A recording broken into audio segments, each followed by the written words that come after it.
kami untuk memuliakan-Mu Tuhan, menjadi garam dan terang-Mu Bapa. Haleluya.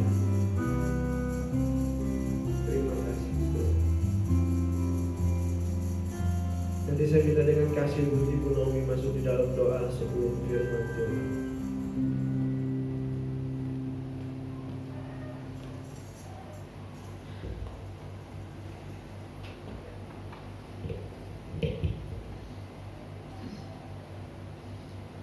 Kami bersyukur Tuhan buat pagi hari ini kami boleh diberi kesempatan lagi untuk kami beribadah kepada-Mu.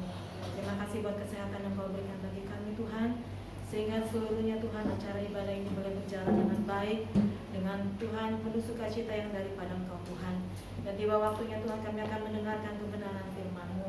Pakai hamba-Mu dan pakai seluruh jemaat-Mu yang hadir pada siang hari ini, berikan kami hati yang mau taat mendengarkan kebenaran firman-Mu Tuhan, dan berikan juga kami hati yang rindu untuk kebenaran firman-Mu.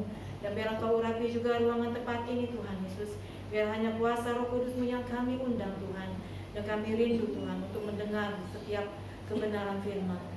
Dan kami serahkan Tuhan untuk setiap teman-teman kami, jemaat Tuhan yang ada dimanapun mereka berada Tuhan, yang tidak berkesempatan hadir pada siang hari ini, biar Engkau yang memberkati mereka Tuhan.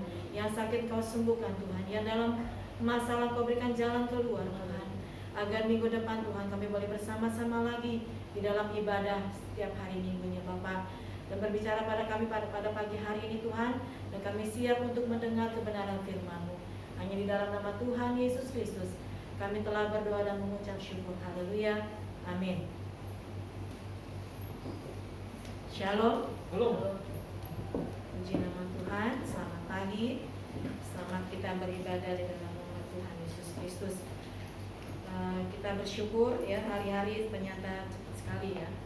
Baru kemarin sepertinya tanggal 1, sekarang sudah tanggal 8. Jadi hari-hari itu sepertinya bukan berjalan tapi berlari ya. Dan puji nama Tuhan, kita boleh ada di hari yang ke-8 di bulan November, dan kita juga akan mengakhiri tahun 2020 walaupun harus melalui corona, kita harus melalui berbagai macam hal, tapi kita percaya bahwa setiap hari, setiap detik pertolongan itu nyata buat Tuhan, bahwa pertolongan Tuhan nyata buat kita. Amin. Terima kasih buat kesempatan yang diberikan Bapak Gembala dan Ibu Gembala dan juga para majelis yang ada pada saat ini, sehingga pada pagi hari ini kita boleh kembali mendengarkan kebenaran firman Tuhan. Mari kita mau sama-sama membuka firman Tuhan yang terdapat di dalam Kisah Para Rasul pasal yang ke-6 ayat yang ke-8 sampai ayat yang ke-15. Kisah Para Rasul pasal yang ke-6 ayat yang ke-8 sampai dengan ayat yang ke-15. Kalau tidak berkeberatan, saya mengundang Bapak Ibu sekalian untuk berdiri. Kita akan bacakan ayat ini bersama-sama. LAI memberikan judul Tuduhan terhadap Stefanus. Kita akan baca ayat ini bersama-sama. Saya hitung mundur dari 3, 2, 1. Dan Stefanus yang penuh dengan karunia dan kuasa mengadakan mujizat-mujizat dan tanda-tanda di antara orang banyak. Tetapi tampillah beberapa orang dari jemaat Yahudi yang disebut jemaat orang Libertini. Anggota-anggota jemaat itu adalah orang-orang dari Kirene dan dari Alexandria, bersama dengan beberapa orang Yahudi dari Kilikia dan dari Asia. Orang-orang itu bersoal jawab dengan Stefanus, tetapi mereka tidak sanggup melawan hikmatnya dan roh yang mendorong dia berbicara. Lalu mereka menghasut beberapa orang untuk mengatakan, kami telah mendengar dia mengucapkan kata-kata hujat terhadap Musa dan Allah. Dengan jalan demikian, mereka mengadakan suatu gerakan di antara orang banyak serta tua-tua dan ahli-ahli Taurat. Mereka menyergap Stefanus, menyeretnya, dan bawanya ke hadapan mahkamah agama. Lalu mereka mengajukan saksi-saksi palsu yang berkata, Orang ini terus-menerus mengucapkan perkataan yang menghina tempat kudus ini dan hukum Taurat. Sebab kami telah mendengar dia mengatakan bahwa Yesus orang Nazaret itu akan merubuhkan tempat ini dan mengubah adat istiadat yang diwariskan oleh Musa kepada kita.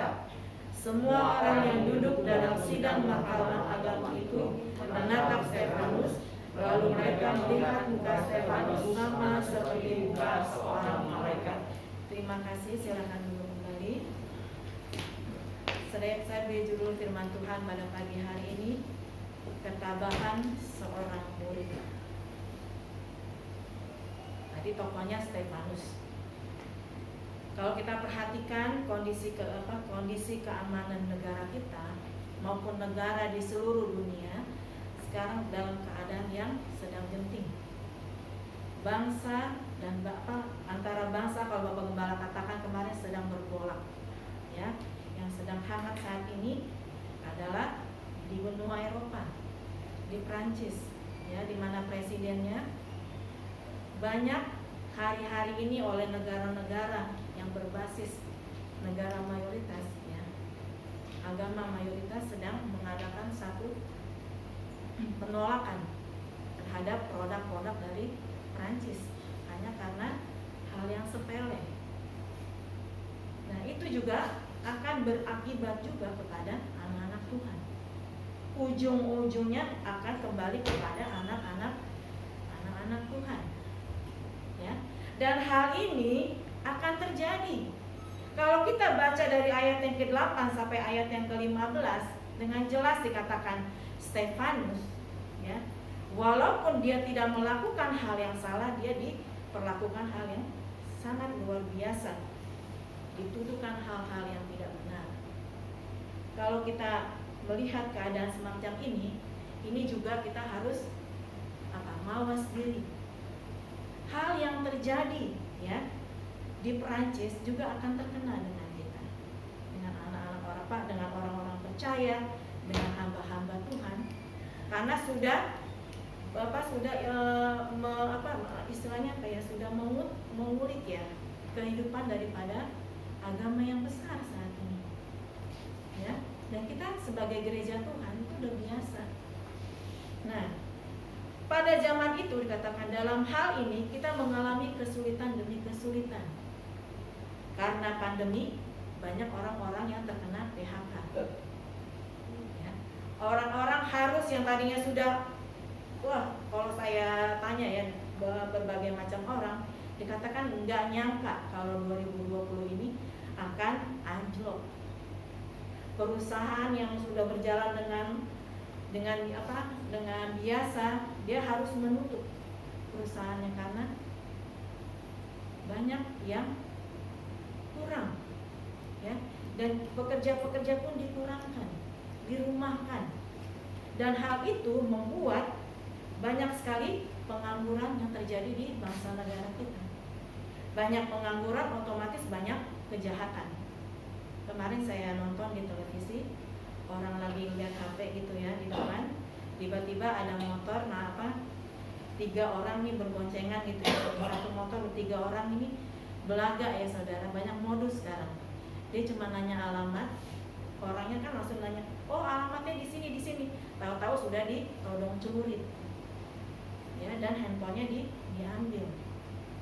Nah, itu menunjukkan bahwa saat ini orang-orang sedang dalam keadaan kekurangan. Ya, banyak orang pengangguran, banyak orang-orang yang tidak punya lahan pekerjaan. Jadi mereka mau mencari yang instan, yang gampang. Ya, waktu kami membeli helm, waktu 4 minggu yang lalu, ya, saya membeli helmnya Maes karena ininya kesempitan. Jadi waktu itu berhenti di toko helm. Bapaknya sama Maes melihat gitu ke dalam, tokonya di dalam gitu, ya. Tapi saya nunggu motor saya, karena saya itu merupakan harta saya satu-satunya gitu, ya, harta kami satu-satunya. Jadi saya tunggu.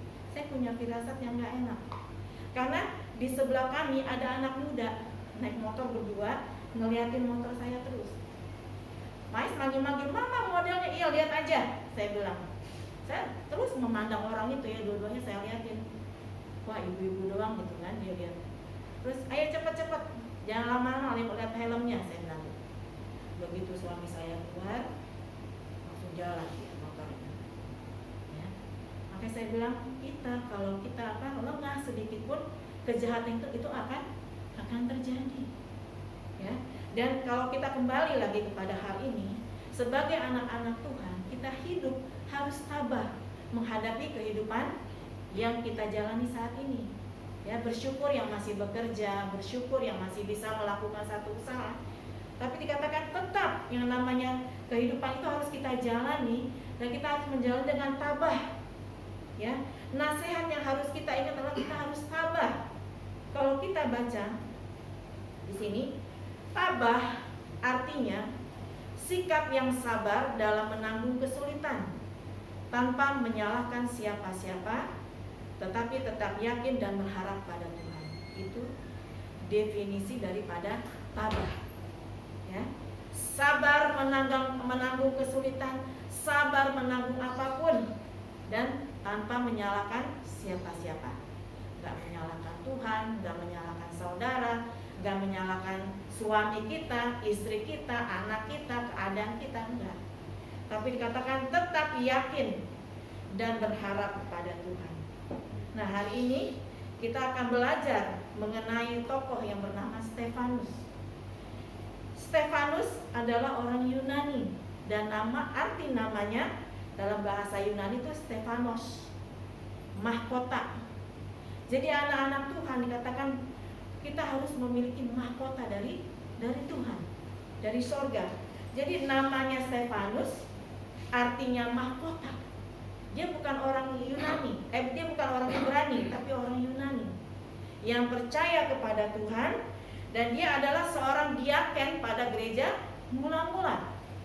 Kalau saudara baca dalam Kisah Rasul pasal yang ke-6 ayat yang ke-3, kita mau baca saudara, kita maju ke depan. Kisah pasal yang ke-6 ayat yang ke-3 dikatakan di sini, karena itu saudara-saudara, pilihlah 7 orang dari antaramu yang terkenal baik dan yang penuh roh dan hikmat, supaya kami mengangkat mereka untuk tugas itu. Jadi pada saat gereja mula-mula didirikan, setelah penuhan Roh Kudus, dikatakan yang dipilih sebagai seorang diaken adalah yang memiliki kualitas hidup yang baik dan penuh dengan roh. Nah, jadi Stefanus terpilih dari 7 orang ini sebagai seorang diaken yang mengurusi soal janda-janda dan juga anak yatim piatu pada saat itu. Dan dengan dia bekerja dengan luar biasa, ya dia tidak melihat-lihat pekerjaan apapun, dikatakan dia melayani dengan sungguh-sungguh. Dan dikatakan kehebatan Stefanus menimbulkan iri hati. Biasa ya, kalau orang bekerja dengan baik, orang bekerja dengan sungguh-sungguh, pasti ada orang yang tidak suka dengan Stefanus ini. Khususnya orang-orang Yahudi, orang-orang tua Yahudi. Mungkin harusnya mereka mikir ya kan, orang yang bukan Yahudi aja bisa melayani dengan sungguh, harusnya mereka malu. Tetapi mereka taruh iri hati mereka, dikatakan ya. Dan mereka memfitnah dan menghukum mati Stefanus hanya karena pelayanan. Stefanus difitnah. Kebanyakan dari kita kalau kita melayani, ya kalau kita bekerja pada satu kantor, kalau kita melayani dengan dedikasi yang baik, pasti banyak orang-orang yang bilang apa? Waduh, cari muka sama bos, ya, cari ini sama bos. Tapi dikatakan kalau kita emang sungguh-sungguh melayani, kita sungguh-sungguh bekerja, kita akan mendapat upahnya. Amin. Puji nama Tuhan ya. Dan tapi dikatakan dalam kesemuanya Stefanus tetap tabah. Orang mau bilang apa, dikatakan tabah. Dan hal ini berdampak luar biasa, khususnya bagi Saulus saat itu, ya, bagi Rasul Paulus yang belum bertobat saat itu. Dan yang mengeksekusi Stefanus adalah Saulus. Karena dia berapi-api dalam pelayanan, dikatakan bunuh dia. Orang yang pertama disuruh bunuh siapa? Stefanus. Oleh Rasul Paulus, ya, oleh Saulus saat itu. Nah, di sini ada 3 rahasia kenapa Stefanus bisa tabah menjalani segala kesulitan. Yang pertama tadi kita baca di ayat pasal yang ke-6 ayat yang ke-5. Kita kata yang pertama adalah dia penuh iman. Ayat yang ke-5 saya bacakan buat saudara. Usul itu diterima baik oleh seluruh jemaat. Lalu mereka memilih Stefanus, seorang yang penuh iman dan Roh Kudus, dan Filipus, Prokorus, Nikanor, Timon, Parmenas, dan Nikolaus, seorang penganut agama Yahudi dari Antioquia. Jadi Stefanus dia penuh iman dan penuh dengan Roh Kudus. Hal ini berbicara tentang kepercayaan dan keyakinan. Dalam bahasa Ibrani artinya dia memiliki kepercayaan yang sangat kuat. Ya, artinya bahwa Stefanus memiliki iman yang bukan ikut-ikutan atau karena dorongan orang lain, tapi dia percaya sungguh dalam hatinya. Apakah itu terjadi pada kita dan saya dan saudara? Memiliki iman yang kuat, percaya yang kuat, ya, sungguh-sungguh kepada Tuhan. Ada sebuah ilustrasi dikatakan ada seorang pemain akrobat, seorang bapak-bapak pemain akrobat. Dia bisa berjalan dari sebuah tambang gitu, ya, menaiki sepeda. Waktu dia tawarkan kepada penonton, siapa yang berani saya bonceng naik sepeda ini melewati tambang ini, ya, nggak ada orang yang percaya, nggak ada orang yang mau. Pasti jatuh. Satu orang aja udah begini-begini, apalagi tambah orang lagi. Tetapi di antara kerumunan itu ada seorang anak kecil yang katakan, saya berani. Kenapa saudara? Karena anaknya. Kalau kita merasa kita anak Tuhan, kita percaya nggak sama Bapak kita? Amin. Percaya. Anak itu percaya walaupun 1000 orang di situ nggak ada yang percaya. Bapaknya bisa bawa dia pakai sepeda, tetapi anak ini percaya karena anak ini memiliki kepercayaan yang sungguh kepada Bapaknya, bahwa Bapakku yang di sorga tidak pernah meninggalkan kita. Ibrani 13 ayat yang ke-5 dikatakan, aku sekali-kali tidak akan pernah meninggalkan engkau, dan aku sekali-kali tidak akan membiarkan engkau. Ya, dan itu yang saya percayai saat ini, bahwa apapun yang terjadi saat ini, katakan Tuhan tidak pernah meninggalkan kita. Ya, pandemi, kesulitan hidup, dikatakan bahwa Tuhan tidak pernah meninggalkan kita. Nah, inilah rahasia yang dimiliki oleh Stefanus. Dia percaya sungguh kepada siapa yang mengutus dia, yaitu Yesus sendiri yang mengutus dia. Dan dia tidak takut menghadapi apapun, karena dia percaya dia dipanggil oleh Tuhan yang Maha Kuasa, yang sanggup membela dia. Puji nama Tuhan. Dan iman ini juga disampaikan dalam khotbahnya. Kita baca Kisah pasal yang ke-7 dari seluruh ayat yang pertama sampai dengan ayat yang kita nggak usah baca ya saudara, sampai ayat yang ke-53 dikatakan di situ dia berapi-api berkhotbah, ya, mengatakan bahwa Tuhan sudah memilih nenek moyang kamu, Abraham, Ishak, Yakub, Yusuf, Daud, Musa, semua yang diciptakan semua dipanggil, dan mereka beriman kepada Tuhan, sehingga Israel ada saat ini karena kemurahan Tuhan. Ya, semakin dia dipakai oleh Tuhan, dikatakan dia penuh dengan Roh Kudus, sehingga waktu dia berkhotbah banyak orang yang percaya dengan kebenaran firman Tuhan. Dan kita, pertanyaan buat kita semua, sampai sejauh mana kita beriman kepada Yesus? Ya, kalau banyak duit mungkin saudara nggak mikir lagi, duit saya banyak, ya kan, harta saya banyak. Tapi kalau bagaimana cuma punya harta satu-satunya? Ya, puji nama Tuhan. Saya katakan sama Felki kemarin bercanda, ya, saya kalau jadi sarjana nih nanti tahun depan, sarjana motor. Ya, karena saya waktu mau mulai, saya jual motor saya yang Beat yang warna orange, itu buat modal awal, ya. Mau selesaiin juga jual Beat yang warna hijau kemarin. Makanya ditulis nanti, STH motor.